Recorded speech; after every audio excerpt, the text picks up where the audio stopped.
Welcome to the Daybreak with Jeff Slakey podcast. I'm so happy you found us. Please subscribe, rate, review, and share this with your circle of influence.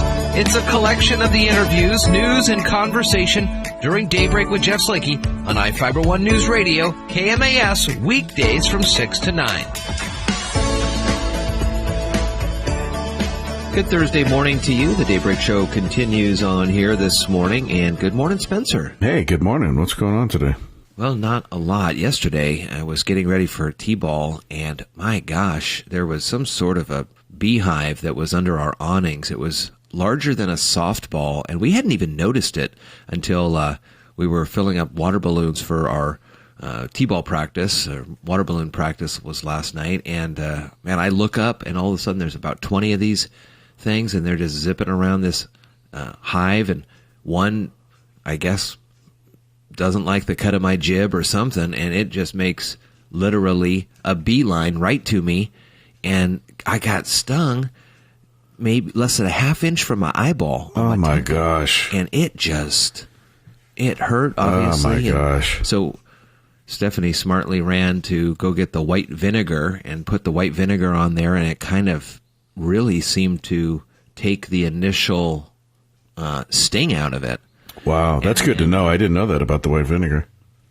It really did. It must be it's like a base. You know, when you talk about acids and bases and stuff like that. Yeah. It must be a base. And then I put some hydrocortisone on it, and it's not itchy right now, but man, it was close. Man, and there's bees. I mean, there's a lot of bees out in Mason County. You know, all throughout the county. That could have swollen up. Well, luckily, you didn't have to go to the ER. Yeah. Do you remember Martin Short in Pure Luck? Martin Short and Danny Glover is a movie. I never saw that movie. Does he get stung? The world's most unluckiest man. Oh gosh. And Danny Glover is out to look for the world's most unluckiest woman. So they assume that Martin Short would be able to find her because they're both scatterbrained or something. Anyways, he gets stung by a bee and his whole body swells up like Jiminy Glick. Oh, man. I'll have to look that up on YouTube. Well, if anyone could pull that off, it would be Martin Short. Coming up on the show today, we got a COVID update for you, more Shelton Schools news. There's a town hall in Olympia tonight on racial justice. We'll also talk with Congressman Kilmer about his time with the congressman who just passed, John Lewis, also some COVID legislation. And then Jeff Niten is in for the Focus on Shelton, presented by our great friends at Our Community Credit Union. Since the last release yesterday, Mason County Public Health was notified of 14 additional Mason County residents that tested positive for COVID-19. That brings the total to 156 positive cases in Mason County. Mason County Public Health is continuing contact interviews. Many positive cases are within the same family or multifamily household. Mason County is testing at more than twice the rate than during the April peak. There are now 2 residents hospitalized in Mason County, 1 outside Mason County, and there are 55 active cases.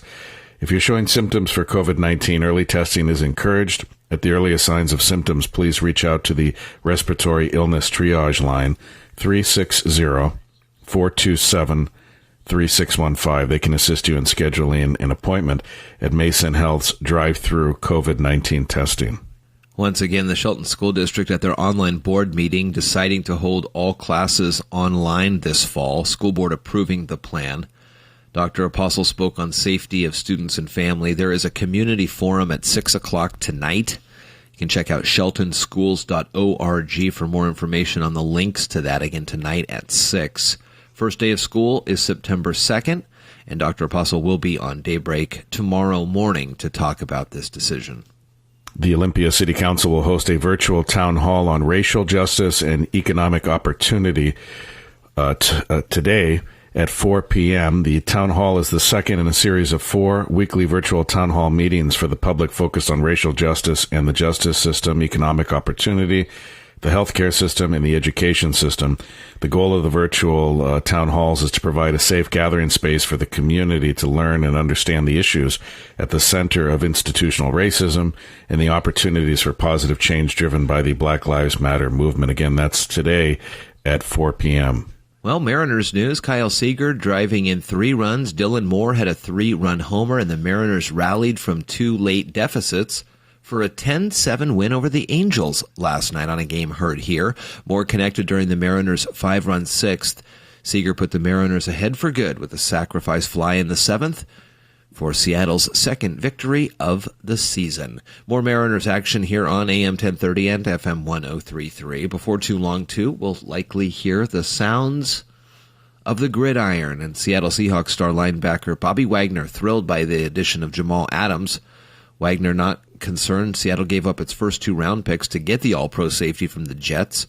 He knows his job likely just got easier. Wagner says he's always admired Adams from afar, and his presence adds another playmaker on the field. Again, Mariners baseball, Seahawks football. When they're on the air here, AM 1030 and FM 1033. Congressman Kilmer on the show today. Also, Jeff Niten, city manager for the city of Shelton, for our Focus on Shelton, presented by our Community Credit Union. More Daybreak Show coming up. From the iFiber One News Radio studios, you're listening to Daybreak. And good morning, everybody. It's the Daybreak Show here on AM 1030 and FM 1033. Time for us to focus on Shelton, presented by our great friends at our Community Credit Union. I am happy to have in studio, or on the phone actually this time, it's City Manager Jeff Niten from the city of Shelton. Good morning. How are you doing? I'm doing great, Jeff. Thank you for having me. And thanks for coming on. We got a lot of things to talk about. One of the big things this week is that the city staff was brought back up to 40 hours. There was some furlough days taken to help save funds, and it sounds like it was a real team effort to make sure that everybody was able to keep at least a position at most time, if you know what I'm trying to say. Yeah, it was. I was really appreciative of everybody here at the city. We all came together as a group to ensure that there were no individual job losses. Everybody agreed, including myself and the entire leadership team, to go down to 32 hours a week to make sure that we could keep all the positions that we have and meet the projections for the budget that we had at the time.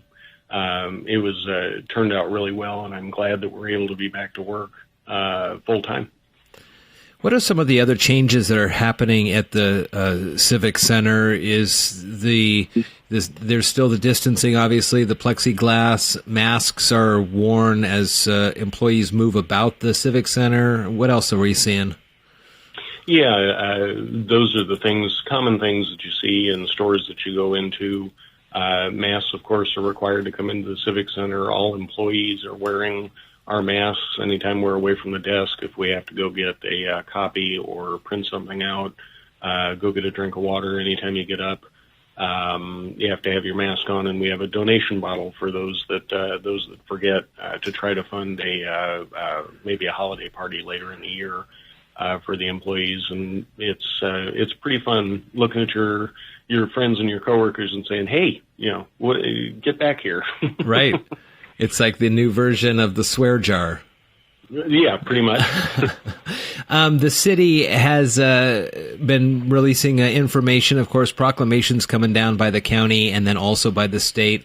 The park play structures across the city have been closed down, but the parks are still available for people to use. This is a tough decision that you and the executive team have to make, but it's based on the information we have now and the safety of the citizens, right?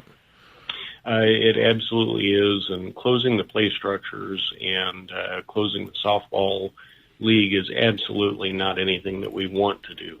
But we did take those steps for a couple of reasons. One, cases are rising, as we've seen throughout the state, and I'm very happy with Mason County and with the city of Shelton in general, because we've done the things that we needed to do to keep our case counts low. We just have to continue to do that. We can't enforce physical distancing on the play structures. I mean, I wouldn't want to, and I wouldn't want any city employee to have to tell a child that, hey, there's 10 of you up there, so one of you have to get down. And then on the softball league, I've heard quite a few people say, well, other cities are still playing, Olympia is still playing, and it's true, they are. The one big difference between us and other places is Olympia has, I don't know how many softball fields, 15 or so. Yeah. We have one. And the one field that we use, we have 9 teams signed up for a great time. Softball's fun. We have 9 teams of 15 to 20 people per team, and it's just we're not in the same circumstances as other areas. And the reason we're doing this is, one, to keep people healthy. That is an absolute priority. Do everything we can for the community health. But 2, I want to do everything that we possibly can to avoid being rolled back into phase 1 where everything's shut down again. Because our small businesses, frankly, the first shutdown was difficult enough and people were barely holding on, and I don't want to even think of what would happen if we had to go shut down again. It's just a tough, taking the steps to try to prevent that. It's just a tough situation. I was talking with Jennifer Beria from the Economic Development Council about this very topic, and these businesses, small businesses, run on razor-thin margins. They're unable to have hiccups like this to continue on. They're concerned about the health and safety of their family and their employees, and hearing about having a customer come in to verbally accost a young worker because of a mask mandate is it's a tough time out there right now. But the safety is got to be the number one issue. It does have to be for the city. Like I said, public health is our number one priority, but economic health is definitely something we're paying attention to. And I get it. People are frustrated, and I don't blame them. I'm frustrated as well. But we all have to continue working together and pulling in the same direction, and we will get through this. We will get through this as long as people pull together and help their friends and neighbors, which I think is a tremendous attribute for a community like Shelton and the wider county. As we talk about the monies that come into the city, it's a majority of it, some I think 40% or so is a sales tax based, and that's a huge impact to the budgets for the city. Is there anything that you're either cautiously keeping your eye on as you move to budget time in November that is encouraging, or is there something that you've been keeping your eye on that is a real bellwether that says, we're going to have to make some tough decisions?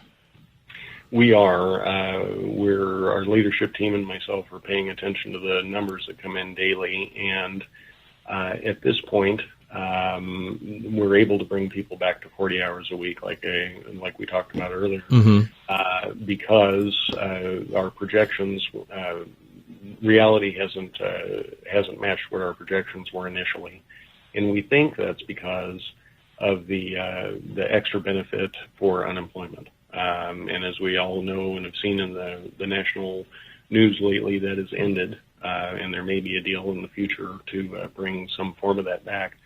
But we're looking at those things. Our priorities are the essential services, our police department, which was not impacted by the 32-hour weeks. We didn't impact public safety at all, or our wastewater treatment plant operators, which are also critical to the functioning of the city. And we will continue to prioritize those things, but we're definitely keeping an eye out, and we do have plans ready to implement if things take a nosedive toward the end of the year and on into the 2021 budget when that is effective.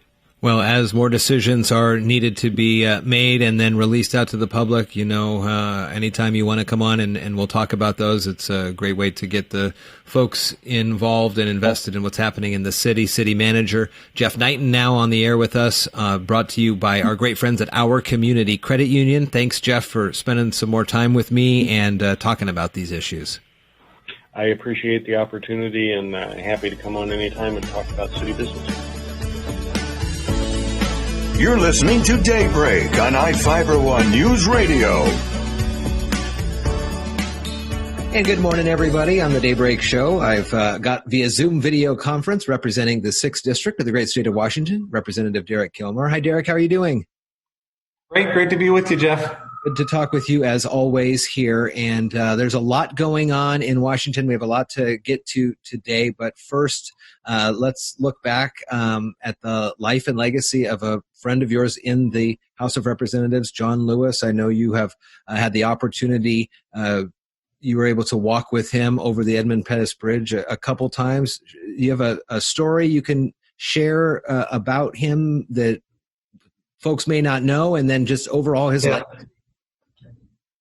I mean, it's always cool when you meet one of your heroes and they turn out even to be even more amazing than you thought they would be. And that was consistently my experience with Mr. Lewis.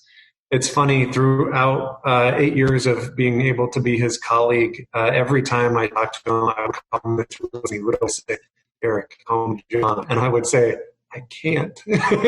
So, there are days in Congress where, when you have a bad day or when something goes wrong, every now and then you would lean over to a colleague and say, you still get to work with John Lewis, which is not too shabby. But probably for me, the highlight of my relationship with him was getting to go to Selma.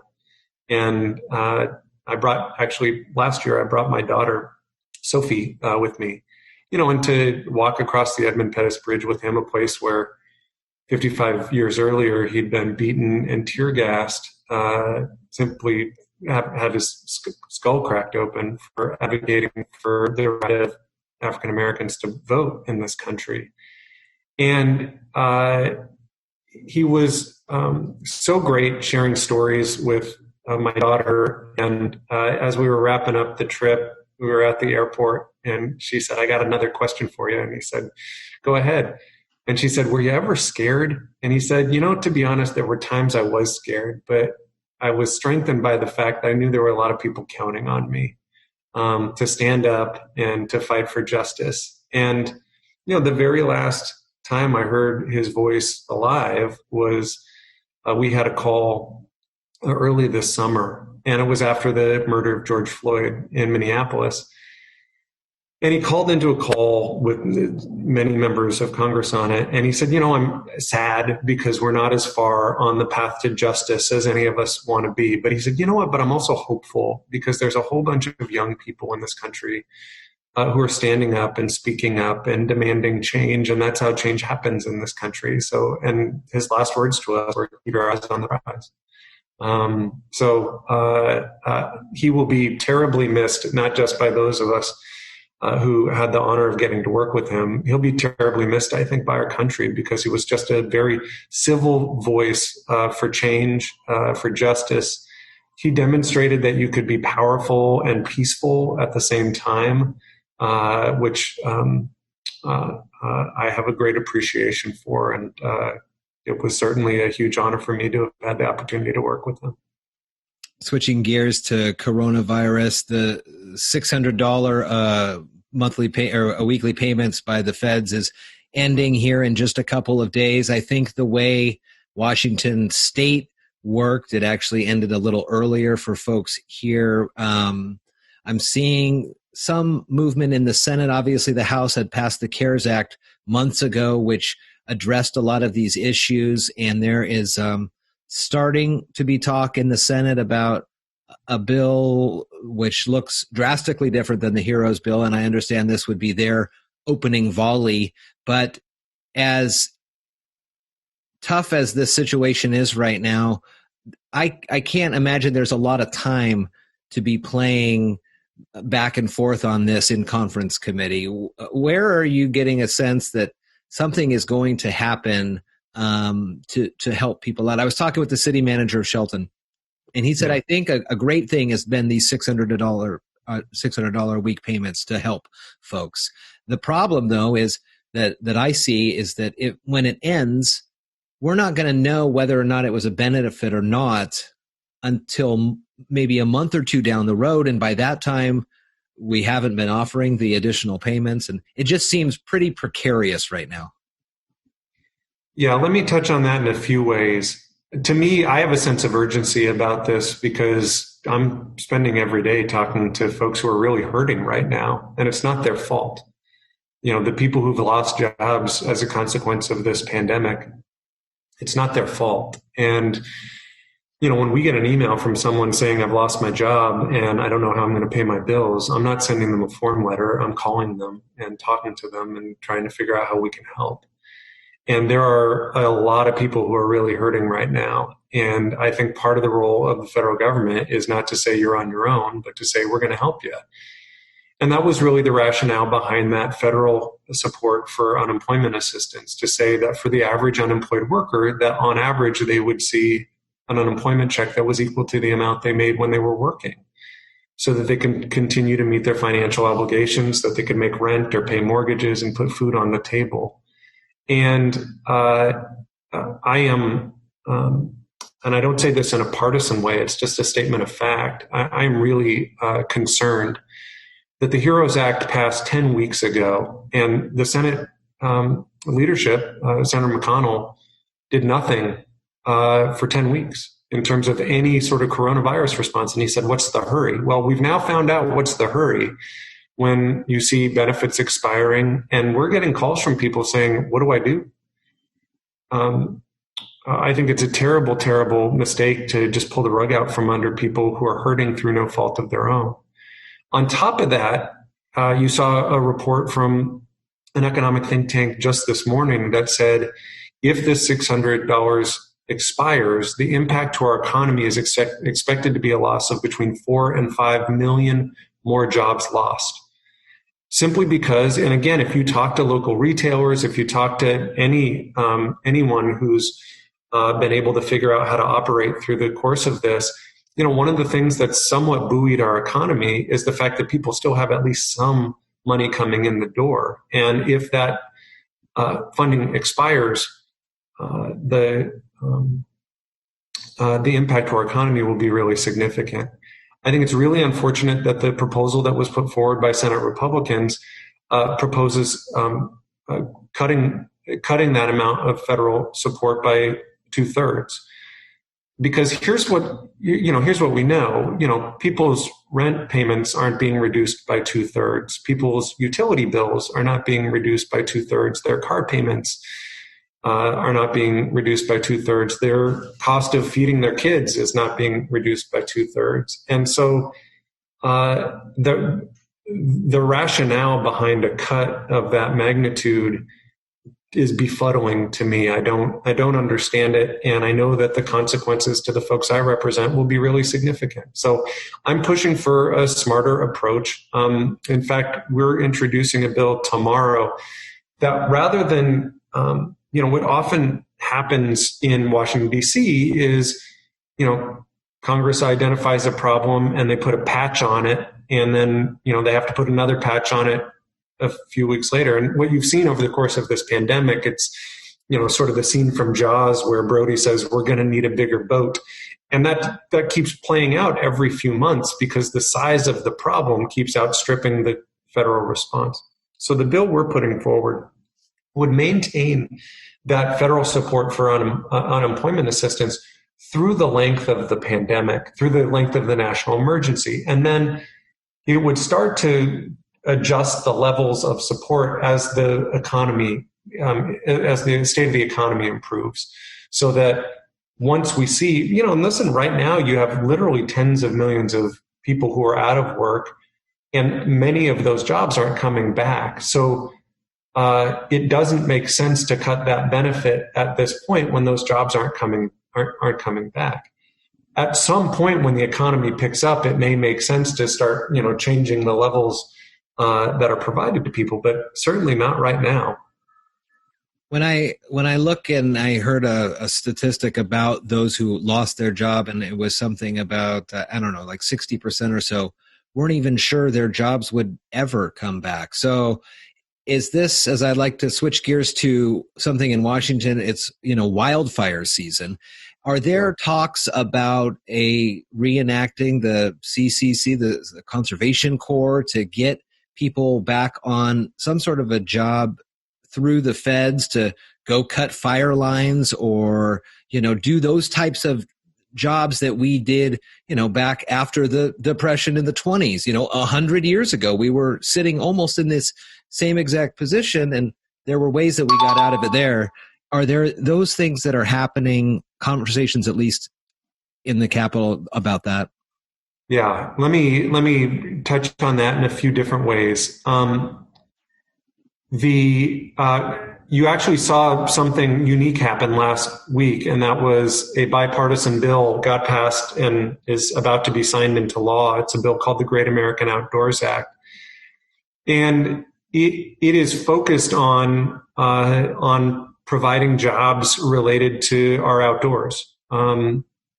Addressing something you and I have talked about before, addressing what is a very significant maintenance backlog in our national park system, and providing funding for something called the Land and Water Conservation Fund, which in our state flows through something called the Recreation and Conservation Office, but is used to do things like build parks and build trails and protect working forests.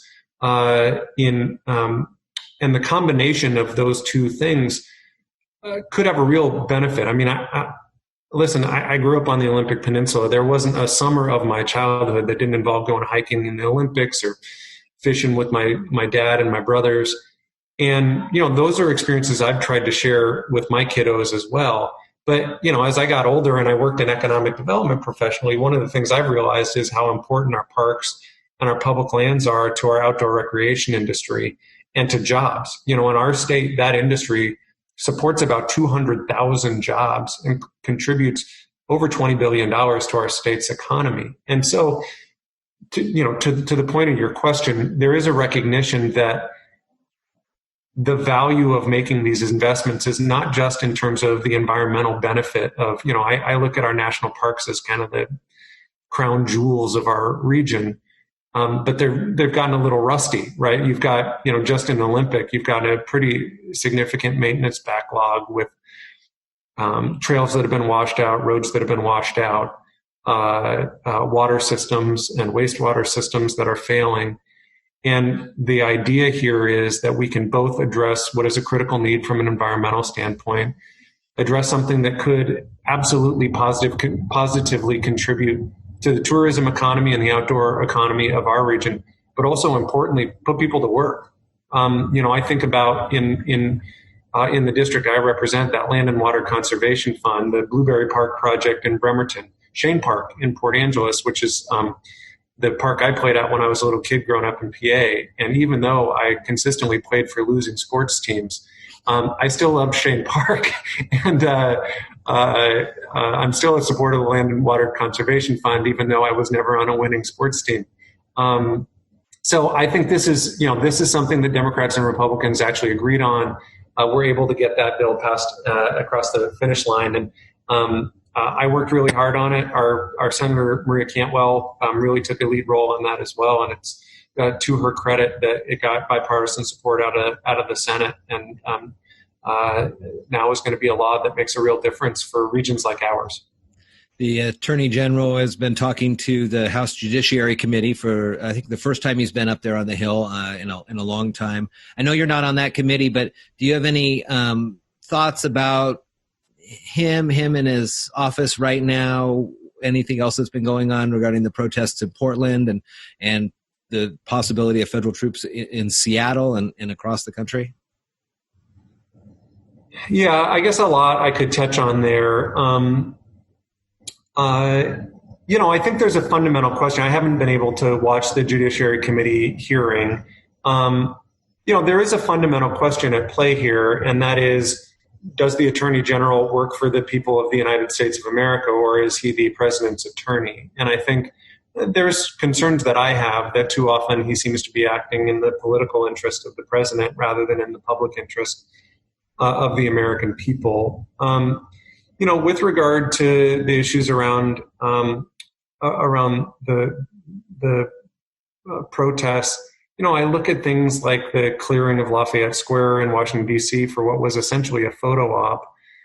And to me, it's at cross purposes with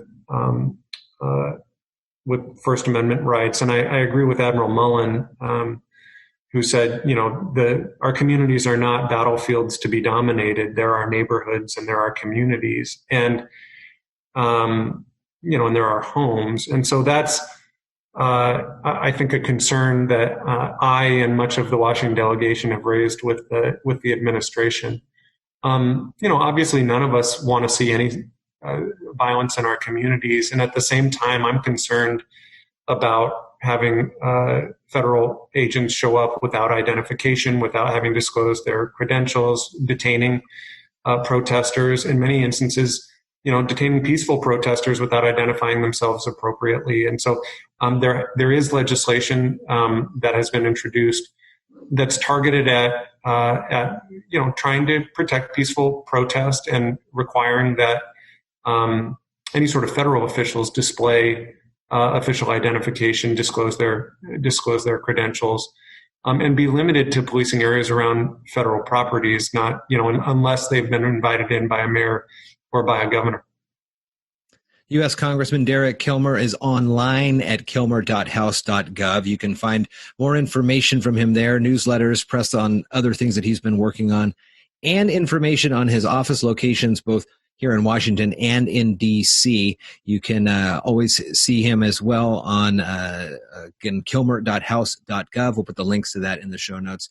Derek, a lot going on right now, as always, and I don't know what to tell you about your sports teams growing up. I can't give you much advice on that either, because I wasn't very good either. But it's fun. It's fun to talk with you and catch up on all these issues of the day. U.S. Congressman for the 6th District around the great state of Washington, Derek Kilmer. Thank you, sir. Thank you so much for listening to today's Daybreak with Jeff Slakey podcast. Again, I'm so happy and honored you found us and chose to listen. Please subscribe, rate, review, and share this with your circle of influence. It's a collection of some of the interviews, news, and conversation during Daybreak with Jeff Slakey on I-501 News Radio KMAS, weekdays from 6 to 9. Thank you so much again, and talk with you next time.